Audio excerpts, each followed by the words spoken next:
Have you ever felt this? As your company grows, tiny cracks start to spread across your business. Missed deadlines, unhappy clients, a team that cuts corners when you're not looking. This invisible slide into chaos has a name.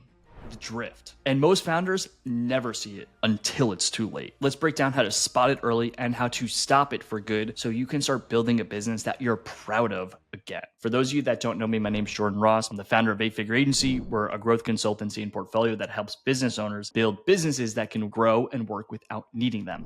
And as it relates to the drift, this management principle that I got and learned from Amazon, you will not be able to do this if you don't overcome this principle. So first, let's actually start with what the drift is and why this happens. Now, first, I want to start with this graph. The drift is a really simple concept. As your business grows, your standards decrease. There's worse performance, clients have worse experience, talent retention drops, and just satisfaction drops across the board. And the reason this happens is because when you're small, it's easy. It's easy to wrap your hands around your business and physically will your way to success. But as you grow and add more layers, it's not possible. And with every hire, with every 5 and 10 and 20 people that you bring into your organization, your standards drop. It's inevitable. And the reason this happens is because people come from other companies and other companies freaking suck. They bring their habits into your business. Eventually, your team gets overwhelmed because as standards drop, performance drops. And client results drop. So management is putting up fires. They're not building a good business because they don't have the infrastructure to do that. And the solution is to change your business from what I call a tugboat business into a lighthouse business. Now, just to explain what this means, a tugboat operation is one where management and leadership have to go and manually check in on everything. So if you think about a tugboat, tugboats go out to shore when there are larger boats or boats that need to be brought in and they physically tug them into shore. This is you and management. Your management team is going to check on projects, on team members, because you don't have visibility and they need to make sure things are getting done in the way that you want them to get done. It's not scalable. It's physically impossible. What you need to change your business into is into a lighthouse company, into a lighthouse management operation. Lighthouses stand in one place and things gravitate towards them. If you want to avoid the drift, we need to start changing your business. And in this graph, this starts to explain the evolution of what your company needs to go through. So as your standards start to drop, as your organization grows, you're going to hit an inflection point where you realize, and this could be your inflection point right now, you need a change. You need to start to evolve from this tugboat operation to a lighthouse operation. And the 5 things we need to build and implement are benchmarks and benchmarking, visibility, and accountability. These things will create higher standards, and all these things will eventually lead to great culture where your standards just stay high forever, like in Amazon. This is exactly the Amazon playbook. This is exactly what I learned when I worked at Amazon for 4 years, managing over 2,500 employees collectively. Let's actually dive into the 5 things you need to build to avoid the drift and build a good business that is scalable, can hit 8 figures and 9 figures and beyond. The first thing you need to start to build is benchmarks. So if you want to hold people accountable, you have to hold them accountable to something. If you want to drive performance, you need to have KPIs and benchmarks. Like if we look at basketball, what is a good performance for a point guard? Is it 8 assists and no turnovers? Is it 10 points, 10 assists, no turnovers, right? Like there are defined goals and KPIs, and this happens both on an individual level for every employee and then on an account level. So just to show you an example, I've used this example for years. You could even see like this example comes from 2022. When you have a group of accounts, the first thing we need to establish is for every account, who are the clients, who's the account manager, and then what are the goals and KPIs we want to establish. So for an advertising agency, how many sessions, or advertising or SEO agency, how many sessions do we want to see, goals, completions, clicks, impressions, cost per click, cost per lead, cost to acquire a customer. These are benchmarks. And when we establish this for performance, it's super easy per account to say we're hitting or we're not hitting. And if this is an automated report that gets emailed out daily, if you're running an advertising agency, you should see this daily. People are going to see who's your account managers that are performing, who are the ones that are not, who are the accounts that are performing, the ones that are not. But this is just one example because you could start to do this for everything. You could do this for your funnel. Are we as a company booking enough calls? Are we as a sales team having enough people show up, making enough offers, having enough closing rate? This system of visibility and reporting and dashboards goes into every single thing. The benchmarks of what you need to do and what you want to do is the first step because it allows you to say, this is what we want to do in terms of this is how we want to perform. these are the standards we want to set. And once you actually build these, we build these reports, you set these benchmarks and you build these standards, it starts to get a lot easier to then start to drive visibility. Now, when it comes to visibility, the number one thing I've been saying for years is if you go to any sporting event, if you watch any college or professional sport, if someone makes a mistake, everyone sees it, right? If you go into an arena and someone fumbles a ball or turns a ball over, there is instant accountability because everyone could see it happening. And the issue in your business is that your team are making mistakes and there's no visibility. And because of that, your accountability is far lower. So the first thing that happens once you actually have these reports is visibility. Thanks for watching this so far. And I wanted to take a quick sidestep to mention one of the greatest entrepreneurs ever, which was John D. Rockefeller. And John D. Rockefeller is famously known for quoting, "I charted my course by figures, nothing but figures."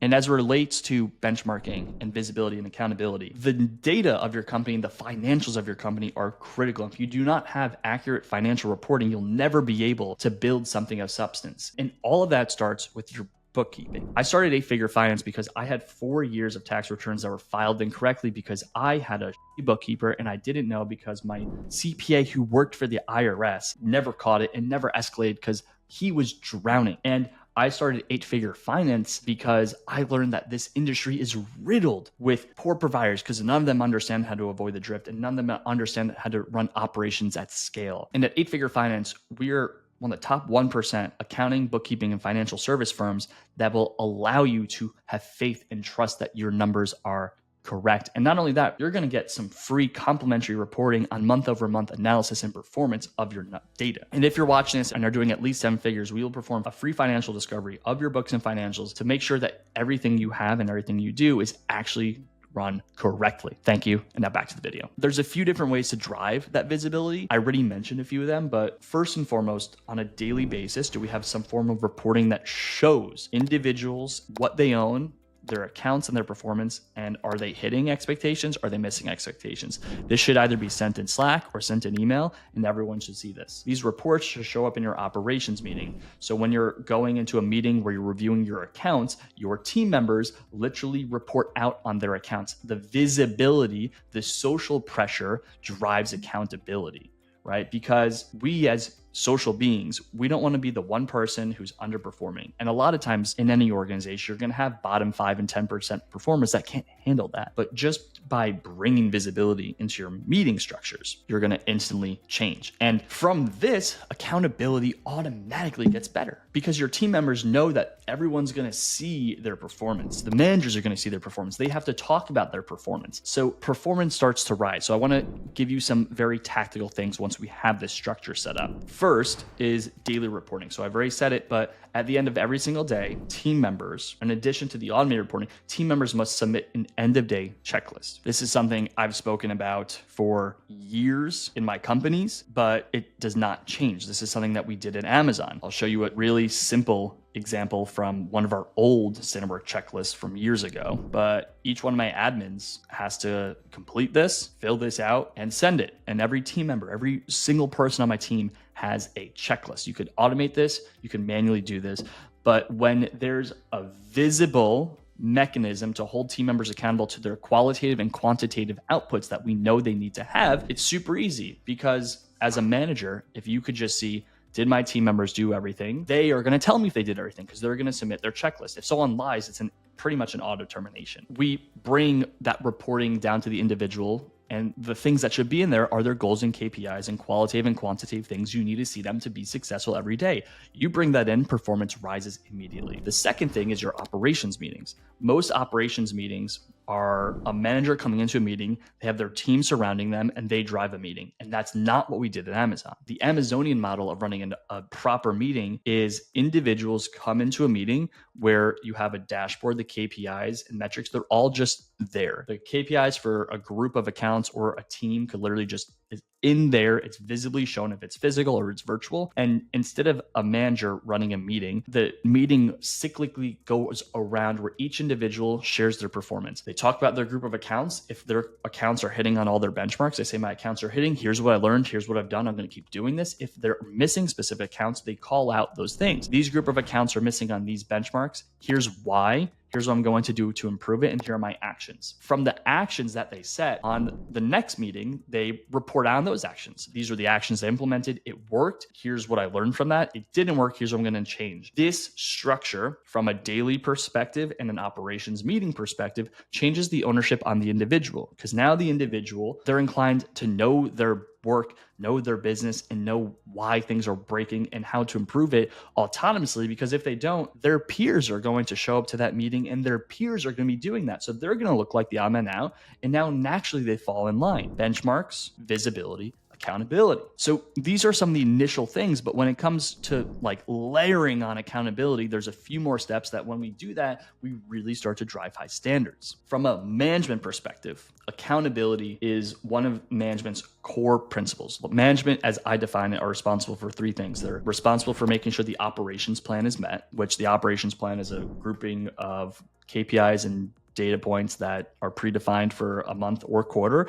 Management needs to make sure it's executed, retain talent, and develop talent. The way that management makes sure that the operations plan is met is through audits and coaching. So we have this data. They're checking it in the operations meeting. They're checking it at the end of every day and the start of every day. And they, in their own checklist, they have some form of audit. So their audits are probably to make sure a group of accounts are performing and a group of team members are performing and a group of team members are developing on certain skills to make sure the gaps that they may have are being filled and reduced. So management is responsible for auditing, seeing how team members perform, seeing how the data shows, and then they coach. At Amazon, when I was a new manager and really forever, in my checklist, I had to submit how many coachings did I do for my employees. It's literally in my checklist at Amazon. This is the fabric of what management is responsible for. You make your team better, your team collectively hits your benchmarks, and you as a manager get rewarded. In terms of reward systems, the next level of accountability is your annual reviews.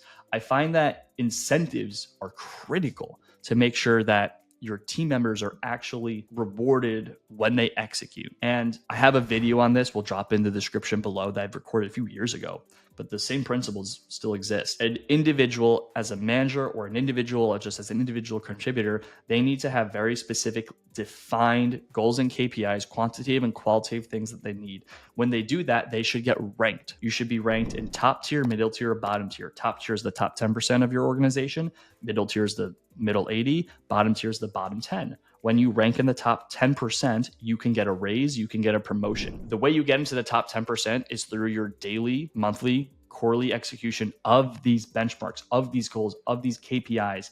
And this is how it becomes cyclical performance. And like I said, if you want to go deeper on that, make sure you check out that video. That'll be in the description below. Going back to this visual, when we implement benchmarks and bring visibility, we start to increase the level of standards and increase accountability. And as we're doing this and implementing this for the first time in your organization, you're going to start to feel momentum. And I was debating where I wanted to put higher standards. Is it on the bottom? Is it up? The standards in theory start with you as the founder, as the executive. All this sits on higher standards, and you're going to have these systematic ways to raise your standards, but standards start and stop with what you do. And there's a few quick anecdotal examples I think are really relevant around standards. So one thing that Amazon taught us and Amazon does to raise the bar, and they literally have a bar raiser award. They literally talk about raising the bar. It's one of their insistence on high standards is literally one of their leadership principles. When you're interviewing and when you're trained to interview, you have to ask yourself, is this person better than 50% of my organization today? If the answer is no, they're not getting hired. There are mechanisms to give your organization like mental prompts to say, does this thing actually lead to higher standards? Does this person lead to higher standards? And as a leader, I have two examples for you in which this is actually done. One's from a massive organization, Facebook, when it was Facebook. Mark Zuckerberg in the early days of Facebook would literally read lines of code and would literally read posts and copy. And he would be giving team members feedback on grammatical errors, like the smallest of details. And Alex Lieberman, who grew a far smaller organization, but obviously in the world of media with the Morning Brew is highly popular. In my own words, from what I've listened to him, he was maniacal at the Morning Brew on performance in details. He audited every newsletter, everything that got shipped. He gave rigorous feedback. And these high standards start with the pace and the momentum that you set for your organization as a leader. And the thing I see more times than not is founders don't set high standards because they just don't have it in them to want to give a lot of feedback. And when you actually say nothing, that breeds mediocrity. That's the biggest and first starting point of the drift, is not willing to insist on high standards, which is why insistence on high standards at Amazon is one of the core leadership principles. Going back to this graph, when you do all of these things in unison, you start to create culture. Culture is what your people say and do when you're not around. And culture could be good or bad or mediocre, but the culture, the high performance culture, means you're able to sustain this high bar, this high standard. And it's a combination of benchmarks, training, sourcing the right talent, onboarding and executing, visibility, coaching, and it's held all together by management. And the output is your team's a high performance team. This is the process to avoid the drift. This is the process to start to build a really good organization. But I also want to acknowledge that this could be really hard. So first, before we keep going forward, thank you for watching this video. If this added value, please make sure you click the subscribe button so I could show up on your feed every week, helping you build an organization that could work without you and you could build something of true substance and value. And if you've watched this and you want help with your organization, go to the link below in the description to book a consultation with our team, where we can start to show you how to avoid the drift and build a truly systematic company that can work without you so you can focus on the highest leverage things. Because if you're stuck in the operation, you'll never be able to build these things. You need to build a sustainable business. And as I said during this video, if you want to learn how to implement the annual review process, which is a critical component of this process, make sure you click the link here on the screen to watch that next video. Thank you so much.